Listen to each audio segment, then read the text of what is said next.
Mantan Ketua Mahkamah Konstitusi Anwar Usman, saudara, ajukan keberatan setelah Hakim Konstitusi Soehartoyo diangkat sebagai Ketua MK yang baru. Surat Anwar Usman kini tengah dibahas dalam rapat permusyawaratan hakim. Baik, Assalamualaikum warahmatullahi wabarakatuh. Mantan Ketua Mahkamah Konstitusi Anwar Usman mengajukan keberatan setelah Hakim Konstitusi Soehartoyo diangkat sebagai Ketua MK yang baru menggantikan dirinya. Anwar Usman menyampaikan surat keberatannya melalui 3 kuasa hukum yang dikirimkan ke Mahkamah Konstitusi pada tanggal 15 November 2023. Dalam pesan singkat kepada Kompas TV, juru bicara MK Fajar Laksono menyebut MK sudah menerima surat keberatan Anwar dan tengah dibahas dalam rapat permusyawaratan hakim. MK sudah menerima surat keberatan administratif itu, saya sudah baca juga mengenai bagaimana follow up-nya saat ini sedang dibahas dalam RPH. Langkah Anwar berkebalikan dengan pernyataannya usai dicopot dari Ketua MK. Anwar menyatakan dirinya ikhlas karena jabatan bukan milik dirinya, melainkan dari Yang Maha Kuasa. Saya sudah mendengar ada skenario yang berupaya untuk membunuh karakter saya. Tetapi saya tetap berbaik sangka, berhusnudzon. Saya berkeyakinan tidak ada selembar daun pun yang jatuh di muka bumi ini tanpa kehendaknya. Dan sebaik-baik skenario manusia tentu jauh lebih baik skenario Allah Subhanahu wa Ta'ala. Sejak awal saya sudah mengatakan bahwa jabatan itu adalah milik Allah Subhanahu wa Ta'ala, Tuhan yang Maha Kuasa. Sehingga pemberhentian saya sebagai Ketua Mahkamah Konstitusi tidak sedikit pun membebani diri saya. Saya tidak pernah berkecil hati dan pantang mundur dalam menegakkan hukum dan keadilan di negara tercinta.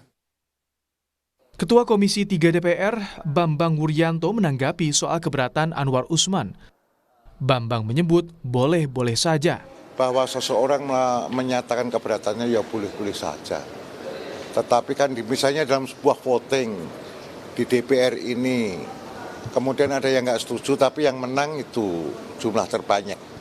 Jadi kalau seperti itu ya boleh saja. Kita nanti kalau di DPR ini namanya minderhead nota, catatan keberatan.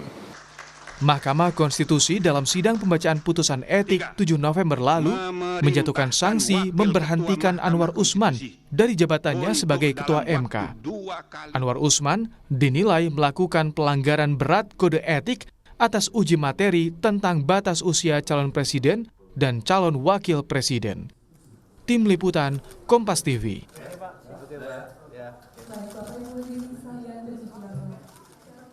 MK, saudara, telah menerima surat keberatan Anwar Usman atas pengangkatan Soehartoyo sebagai Ketua MK yang baru dan kini sedang dibahas dalam rapat pemusyawaratan hakim atau RPH.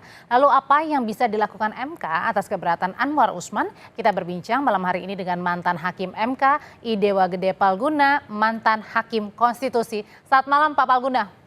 Selamat malam Audrey. Pak Palguna, ini Pak Anwar Usman menyatakan keberatan ya dengan terpilihnya Pak Soehartoyo sebagai Ketua MK. Padahal pada saat terpilih di situ ada Pak Anwar Usman, foto bersama juga. Sebenarnya apa sih yang ditangkap dari langkah Anwar Usman ini kali ini? Saya pun bingung apa sebenarnya yang terjadi ini ya. Karena kan saya juga tidak, maaf Audrey, saya tidak tahu surat persisnya itu bunyinya seperti apa gitu ya. Karena kalau yang kita ikuti beritanya, kan beliau, Pak Anwar Usman itu ikut di dalam rapat permusyawaratan hakim ketika pemilihan dan kemudian hasilnya musyawarah itu. Dan seperti Anda sampaikan tadi, begitu selesai hasil musyawarahnya, beliau juga ada di sana kan, waktu Pak Soehartoyo dan Pak Saldi diumumkan. Ikut rapat lagi ya? Ikut rapat, kan hanya saja beliau tidak boleh ikut mencalonkan diri, kan itu putusan majelis kehormatannya kan.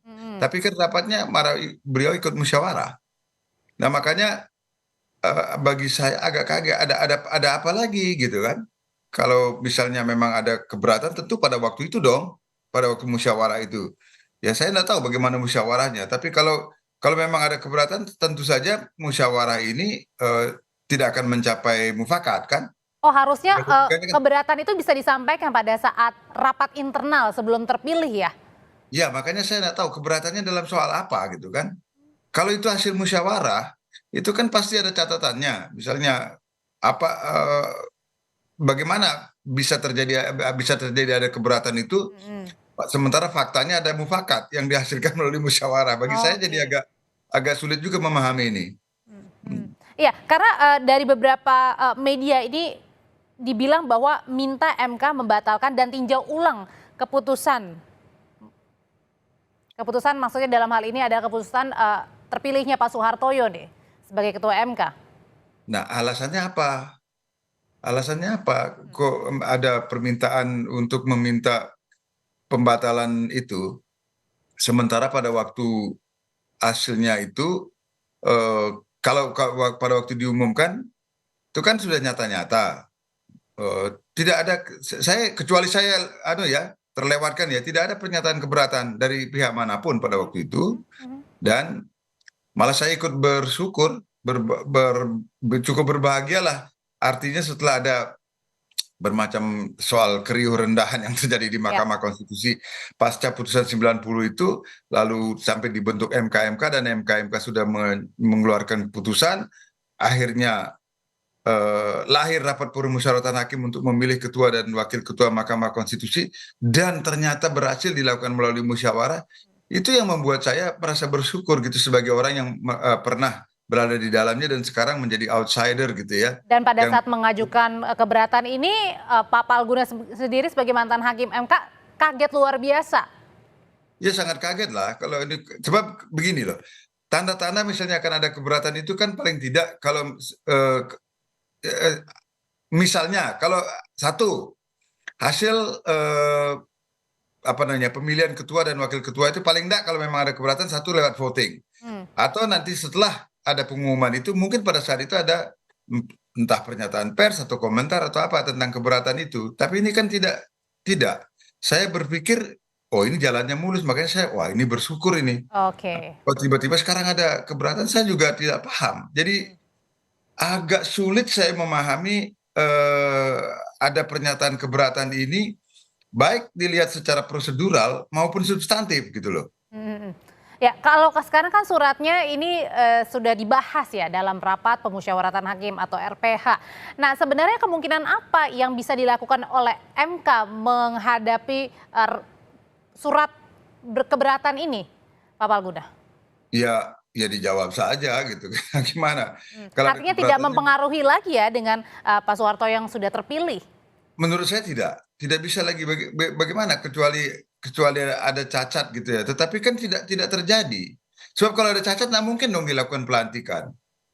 Kalau sudah dilakukan pelantikan kan menurut Undang-Undang Mahkamah Konstitusi kan ketua dan wakil ketua yang terpilih itu kan mengucapkan sumpah atau janji di hadapan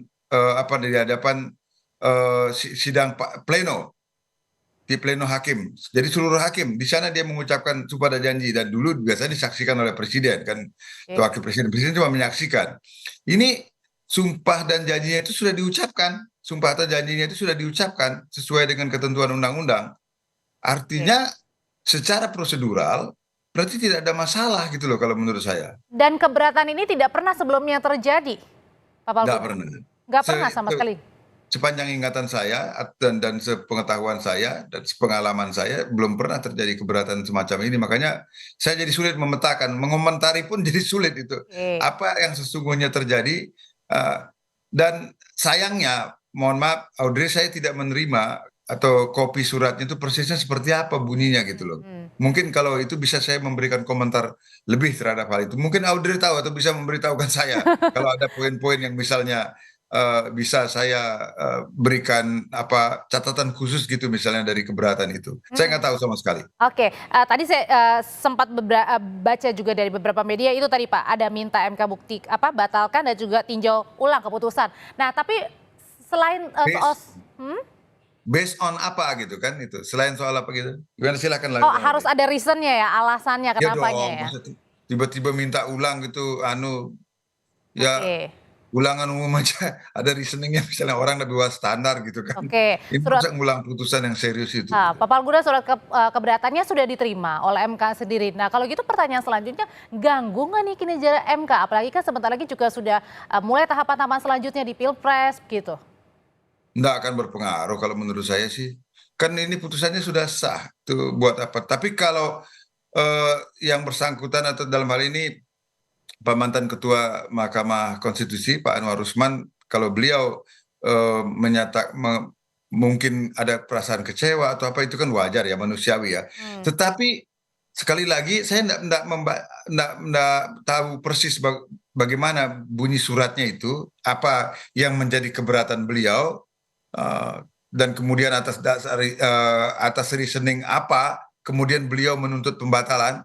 Nah itu kan harus ada alasan yang kuat, dan lagi pula belum ada presiden tentang hal itu gitu kan Oke. selama ini. Jadi baru Nah terjadi mungkin pertama nanti kali ya. mungkin nanti setelah ada rapat permusyawaratan hakim, Baik. kita bisa mengetahui sesungguhnya apa yang terjadi dan bagaimana hasil rapat permusyawaratan hakim itu. Saya kira saya beranggapan ya, kalau memang ada alasan-alasan keberatan itu, pasti itu akan dijawab oleh Mahkamah Konstitusi dari hasil rapat permusyawaratan hakim itu. Apa poinnya terhadap ada keberatan itu, dan itu sekali lagi menurut saya tidak akan mempengaruhi sih. Oke. Dalam batas analisis normal saya ya, itu tidak akan mempengaruhi hasil pemilihan ketua dan wakil ketua yang sekali lagi telah dicapai lewat rapat permusyawaratan hakim, di mana dalam hal ini beliau ikut serta di dalam prosesnya walaupun tidak diperkenankan untuk menjadi calon berdasarkan putusan Majelis Kehormatan Mahkamah Konstitusi. Mantan Hakim Mahkamah Konstitusi Idewa Gede Palguna, terima kasih untuk informasinya mengenai surat keberatan yang dilayangkan oleh mantan Ketua MK Anwar Usman. Sehat selalu, Pak Palguna. Terima kasih Audrey.